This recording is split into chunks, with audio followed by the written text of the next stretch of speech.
नमस्कार, अग्निपथ देख रहे हैं आप। अग्निपथ में आज हम बात करेंगे महादेव ऐप पर सियासी महाभारत। छत्तीसगढ़ के चुनावी माहौल के बीच महादेव ऐप पर सियासत लगातार जारी है। भाजपा और कांग्रेस एक दूसरे पर आरोप लगाने में कोई कसर नहीं छोड़ रहे हैं। आरोपी शुभम सोनी ने दावा किया कि वो सीएम भूपेश बघेल के कहने पर दुबई गया था और वो भी महादेव बैटिंग ऐप का मालिक है। उसकी मुलाकात सीएम भूपेश बघेल से कराई गई थी। उन्होंने कहा कि सीएम ने मुझसे कहा दुबई जाओ और अपना काम बढ़ाओ। शुभम सोनी ने यह भी दावा किया कि अब तक वो 508 करोड़ दे चुका है, फिर भी उसे दिक्कत हो रही है। उधर इस पूरे मामले में अपना नाम घसीटे जाने पर सीएम बघेल ने बड़ा बयान दिया है। उन्होंने कहा कि पहले ही कह चुका हूं कि भाजपा अपनी हार के कारण ईडी को सामने करती है। ईडी प्रमुख भूमिका निभा रही है और उसमें जिस व्यक्ति का मैसेज आया वो पकड़ा गया तो पता चला भाजपा के करीबी हैं। जो गाड़ी है जो भाजपा नेता की है, बिलासपुर के हैं, कोरबा के हैं। भाजपा का विंग है ईडी। उन्होंने आगे कहा कि 17 तारीख तक कुछ ना कुछ आता रहेगा। जब तक मतदान न हो जाए इन्वेस्टिगेशन करो, अरेस्ट करो। किसने मना किया है? आरोप लगाना है तो मैं भी आरोप लगा देता हूं। बीजेपी और ईडी मिलकर महादेव ऐप को बचा रहे हैं, ये मेरा आरोप है। देखिए, इस पूरे घटनाक्रम को लेकर गंभीर आरोप तो लगे हैं। क्या वाकई ये सियासी आरोप हैं या इससे लेना देना कुछ है? क्योंकि सीएम बघेल भी बहुत साफ शब्दों में ये कह रहे हैं कि पलटवार में मेरा भी है। मैं भी कह देता हूं कि बीजेपी और ईडी जो है वो ये तमाम चीजें करा रही है और उनका ये लेना देना है। कौन सच्चा कौन झूठा, बड़ा सवाल। चर्चा को आगे बढ़ाऊंगे, इससे पहले कुछ प्रतिक्रिया है, आपको सुनाते हैं। महादेव ऐप का ओनर का कल वीडियो जो है दुबई से जारी हुआ है। उसके अंदर उसने साफ बताया है कि किस प्रकार से उसके लोगों को अरेस्ट किया जाता था, किस प्रकार से विनोद वर्मा उनको बातचीत करके बुलाता था, फिर वो उनके मुख्यमंत्री जी के या मुख्यमंत्री के बेटे से मिलवाते थे, किस प्रकार से एक एसपी उसमें इन्वॉल्व होता था और वो समय समय पर अपनी रकम बढ़ा लेते थे, अपनी मांगे बढ़ा लेते थे और इसी को हफ्ता वसूली कहते हैं। तो हफ्ता वसूली के मास्टर आप 2 साल से बैन नहीं कर रहे थे, यही कारण है।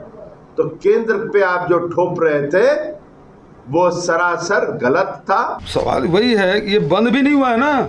ये कहाँ बंद हुआ है?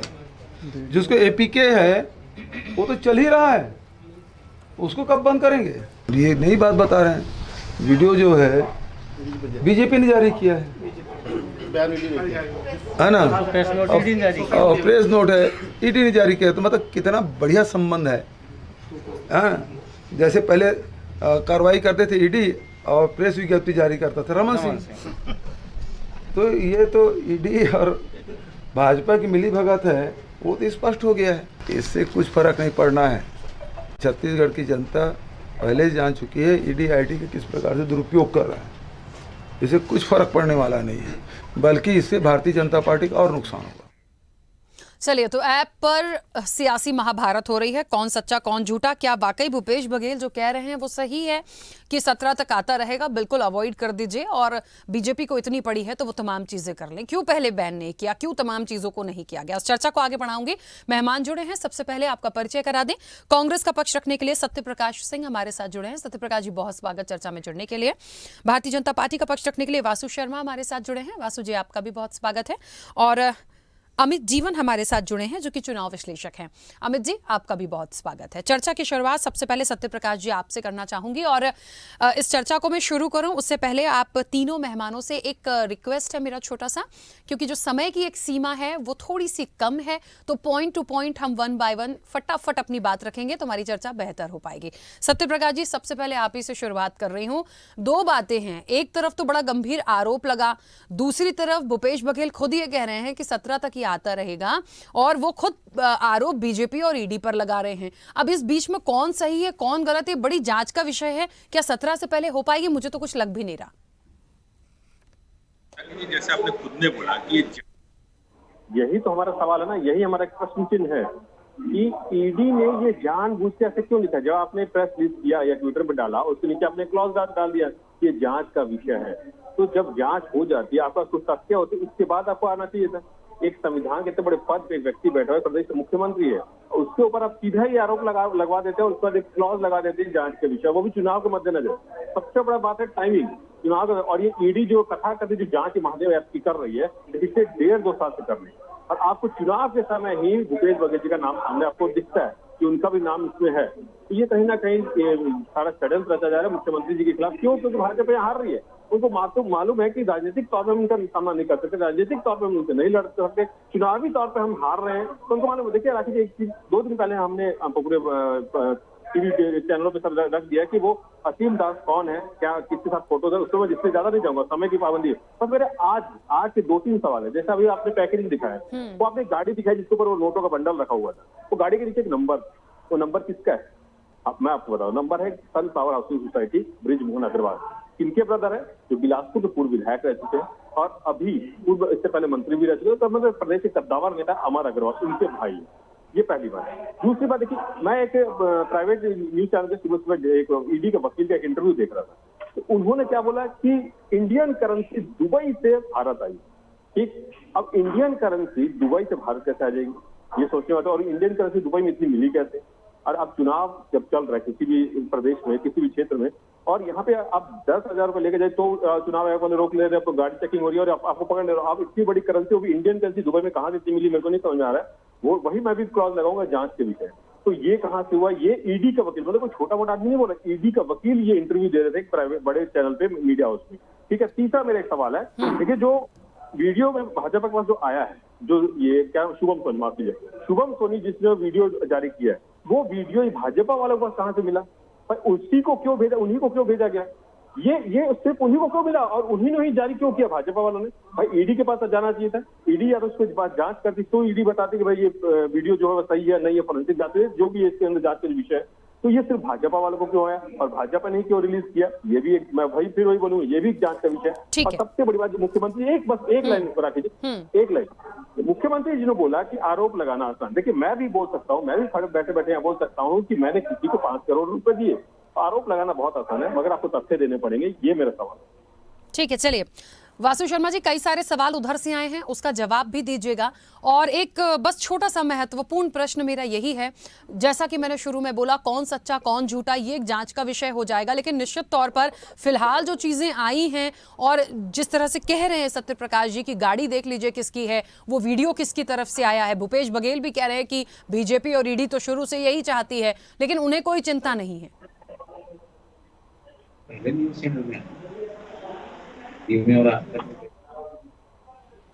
वासु जी, मेरी आवाज पहुंच रही है?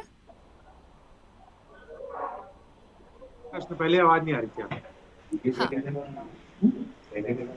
वासु जी, मेरा सवाल ये है कि सत्यप्रकाश जी ने कई सारे सवाल उठाए हैं, एक तो उसका जवाब बहुत कम शब्दों में, और मेरा छोटा सा सवाल है कि लगातार ये जो बात आ रही है, आप लोगों के पास ये वीडियो कैसे है, ये एक सवाल आ गया। भूपेश बघेल कह रहे हैं बीजेपी और ईडी ये तमाम चीजें करती और कराती और 17 तक न जाने और क्या क्या कराने के लिए बैठी है। सबसे बड़ी बात है कि इसका कोई प्रमाण या सबूत जिससे उन्हें एक कटघरे में खड़ा किया जाए, या फिर ये माना जाए कि छवि खराब करने की कोशिश है। मैं इसलिए बोल रही हूं ये बातें क्योंकि इलेक्शन है और वो खुद ये स्वीकार कर चुके हैं कि ये चीजें आती रहेंगी, सुनते रहिए बस कहानी की तरह। काकी जी, महादेव ऐप सट्टा का मामला जो है पिछले 1.5-2 साल से कोई चुनाव आते समय ईडी ने कार्रवाई नहीं। मुख्यमंत्री जी एक तरफ कहते थे ईडी कार्रवाई कर, अब जब ईडी कार्रवाई कर तो इनको क्या पता है? असीम दास और शुभम सोनी जो सत्य प्रकाश जी कह रहे थे ये पैसा कैसे इंडियन करेंसी में आ गया, तो मैं उसको सुधार देना चाहता हूँ। असीम दास और शुभम सोनी का वॉइस मैसेज कोर्ट किया गया है, कोर्ट के अंदर इसमें ये कहा गया है, बात कर रहे हैं कि भैया आप जाइए और जाके असीम दास को कह रहे हैं कि रायपुर पे जाके रायपुर के ब्रांच से पैसा लीजिए और कांग्रेस के चुनाव में इसको उपयोग करिए।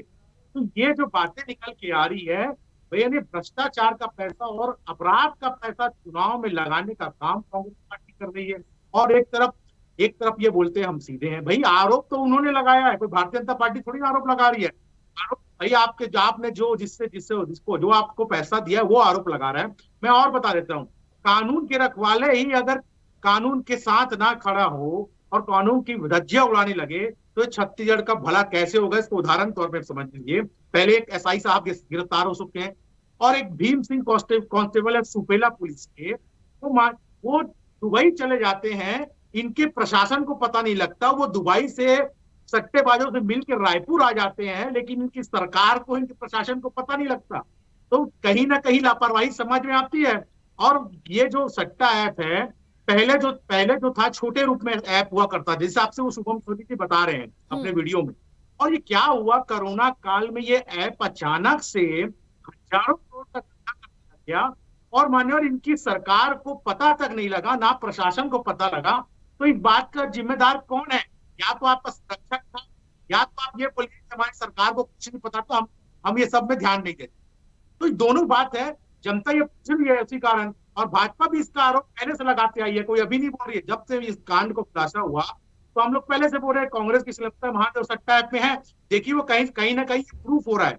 तो भारतीय जनता पार्टी जो बोलती थी वो सही निकल के आ रहा है। ठीक, देखिए मुझे ऐसा लगता है तो इसको बैन करने की बात हो गई, कहाँ तो प्रोसेस में इतना टाइम कहाँ लग गया? यदि 1.5-2 साल से हो रहा है, अभी अभी इलेक्शन आ गया, ये सारी चीजें निकल कर आ रही हैं, निश्चित तौर पर देखिए सवाल तो होंगे। सत्य प्रकाश जी, समय की सीमा है, एक लाइन में कुछ बोलना चाहते हैं, बहुत जरूरी हो तो बोल दीजिए।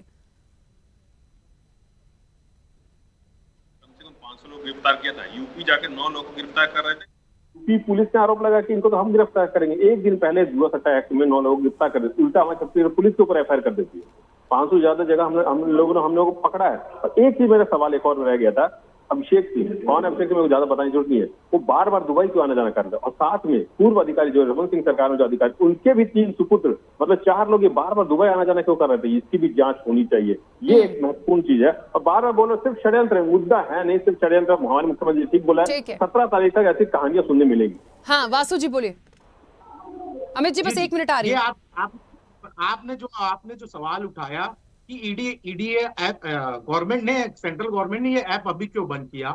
क्योंकि इनकी सरकार खाली मुंह से बोल रही थी कि भाई आप ऐप बंद कर दो। ऐप कभी लिखित तौर पे सरकार ने कभी सेंट्रल गवर्नमेंट को नहीं दिया, लेकिन जब ईडी कार्रवाई करना चालू की तो ईडी ने लिखित तौर पर सरकार से कहा कि आप ये ऐप बंद कर दिए। और मैं तो और एक बात पूछना चाहता हूँ, हमारे सूचना प्रौद्योगिकी राज्य मंत्री ने कल प्रेस कॉन्फ्रेंस की थी, उसमें सीधा उन्होंने कहा कि छत्तीसगढ़ सरकार के पास IT अधिनियम धारा 69A के तहत वेबसाइट ऐप, आप सुनिएगा इस बात को, वेबसाइट ऐप को बंद करने की सिफारिश करने की पूरी शक्ति होती है। क्या कांग्रेस की सरकार ने छत्तीसगढ़ में कभी लिखित में ये सेंट्रल गवर्नमेंट को दिया कि आप कुछ नहीं दी? ठीक है, चलिए 1 मिनट, ठीक है वासु जी, ठीक है। अमित जी, क्योंकि आप चुनाव विश्लेषक हैं और मुझे ऐसा लगता है कि ये जो मुद्दा इस वक्त निकल के आया, मैं 2 महत्वपूर्ण क्वेश्चन करूंगी और आप अपनी पूरी बात रखिएगा। एक तो ये कि ये जो मुद्दा आया है, भले इसको हम 1 साल, 1.5 साल, 2 साल गिन रहे हों, बैन करने की बात पहले से कह रहे हों, भले ये नया मुद्दा ना हो, पुराना मुद्दा हो, लेकिन आया तो देखिए ये अभी अभी निकल कर। तो मुझे तो ऐसा लग रहा है कि चुनाव है तो ये चीजें आनी है। भूपेश बघेल भले ही गुनहगार हो, भले ही हो, मैं तो एक बात कह रही हूं, लेकिन इस वक्त पे आया है तो क्या उतना उनको कोई प्रभाव डाल पाएगा 17 तारीख से पहले? क्या इलेक्शन को प्रभावित करने के लिए ये चीजें हैं? और असल में इसमें दोषी कौन है? यदि भूपेश बघेल हैं तो वो प्रमाण दीजिए। यदि बीजेपी के प्रूफ, गाड़ी किसकी है, नोटों का बंडल किसके ऊपर था, कौन दुबई कितनी बार गया, ये बात कांग्रेस भी कह रही है, तो फिर बीजेपी भी गटकरे में। तो आपके नजरिए से है क्या? चुनावी मुद्दा बना रहे हैं, छवि खराब करना है, या कुछ और है इसके पीछे? देखिए राखी जी, ईडी जो है एक संवैधानिक संस्था है और हिंदुस्तान का जो कानून है, जो हमारी कानून व्यवस्था है, कोई भी अगर आरोप लग जाए, किसी भी चीज का अगर आरोप लगता है तो 1 दिन के अंदर उसके ऊपर ना FIR होती है, ना सारी की सारी कानूनी कार्रवाई होती है। आप देखते होंगे कि सैकड़ों पेज के आरोप पत्र तैयार होते हैं, सैकड़ों पेज के आरोप पत्र तैयार होते हैं, उसके बाद उसके ऊपर कार्रवाई होती है। अगर ईडी ने इस वक्त कार्रवाई की है तो आप ईडी को रोक नहीं सकते कि चुनाव का समय है, आप क्यों कार्रवाई कर रहे हैं। इसका मतलब ये नहीं होता है चोर चोरी करे तो आप चुनाव का टाइम में उसको गिरफ्तार नहीं कर सकते।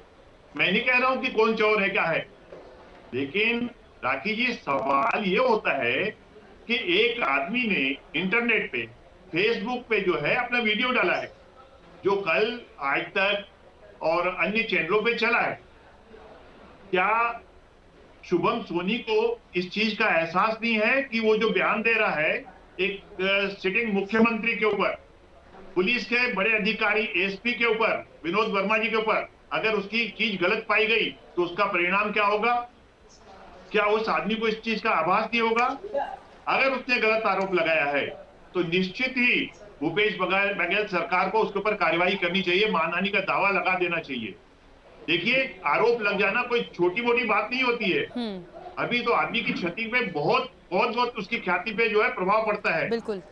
जहां तक चुनाव का मामला है तो 17 तारीख तक, जैसे कि आपने अभी बताया, भाजपा कांग्रेस प्रवक्ताओं ने बताया 17 तारीख तक ये आरोप प्रत्यारोप अगर चलते रहेंगे तो जनता, जिसके बारे में मन बना लिया जनता ने कि ये सही बोल रहा है, निश्चित तौर से उसको, उस पार्टी को चुनाव में लाभ होगा। और अगर जनता ने मान लिया कि कुछ तो हुआ है, क्योंकि मतलब जो बिना आग के धुआं नहीं निकलता। अगर इतनी सारी घटनाएं हुई हैं और एक आदमी इतनी बड़ी जिम्मेदारी लेकर आरोप लगा रहा है, या तो आप उसे झूठा साबित कर दीजिए और उसके कानूनी कटघरे में खड़ा कर दीजिए, उसके ऊपर आरोप लगा के मतलब जो है आप मानहानि का दावा कर लीजिए, अन्यथा आपके ऊपर जो है शर्त की। बिल्कुल, एक बात जो समझ में आई है, जनता ने मान लिया है जो आदमी झूठ बोल रहा है उसको खामियाजा भुगतना पड़ेगा इस चुनाव में, चाहे वो बीजेपी हो या कांग्रेस हो। अब दोनों पक्षों को सिद्ध करना है कि सही कौन है और गलत कौन है। बिल्कुल सही बात है। देखिए, मैंने इसीलिए बोला कि ये जिस तरह से ये चीज अभी अभी निकल कर आई है, पहले चरण की वोटिंग तो होना ही है 7 तारीख को, और दूसरा चरण है, मुझे लगता है एक मैसेज है सत्यप्रकाश जी, जिस तरीके से, क्योंकि वो चुनाव विश्लेषक हैं, यदि वाकई कहीं कुछ लग रहा है तो बिल्कुल, यदि साफ है, कोई गलती नहीं है, बिल्कुल मानहानि लगानी जानी चाहिए, क्योंकि ये बस सच है कि इस तरह से छवि खराब करने की कोशिश है या नहीं है, या असल में दोषी है या नहीं है। मैं दोनों के लिए कहूंगी, बीजेपी कांग्रेस इसको गंभीरता से लेते हुए, यदि बीजेपी को लगता है दोषी है तो साबित करें, कांग्रेस को लगता है बेगुनाह है हम, तो वो साबित करें, वरना क्योंकि चुनाव विश्लेषक ने कहा मुश्किल हो सकती है। खैर ठीक है, आने वाले समय में देखेंगे। आप सभी का बहुत शुक्रिया इस चर्चा में जुड़ने के लिए। निश्चित तौर पर देखिए, बड़ा महत्वपूर्ण है, ये पूरा मामला काफी समय से चल रहा है, लेकिन ये मामला दबते दबते एकदम से निकला इलेक्शन में। छत्तीसगढ़ में चुनाव है, पहले चरण की वोटिंग 7 तारीख, दूसरी 17 तारीख को। अब इस पूरे मामले में क्या है, ये देखने वाली बात होगी, क्योंकि इलेक्शन टाइम पे तमाम चीजें बहुत सारी चीजों को क्रिएट करती हैं। चर्चा में इतना ही, दीजिए इजाजत, नमस्कार। ऐसे ही वीडियोस के लिए लाइक करें, शेयर करें, फॉलो करें, YouTube पर जाकर सब्सक्राइब कर बेल आइकन दबाना ना भूलें, और ताजा अपडेट्स के लिए स्वदेशलाइव.com पर जरूर जाएं।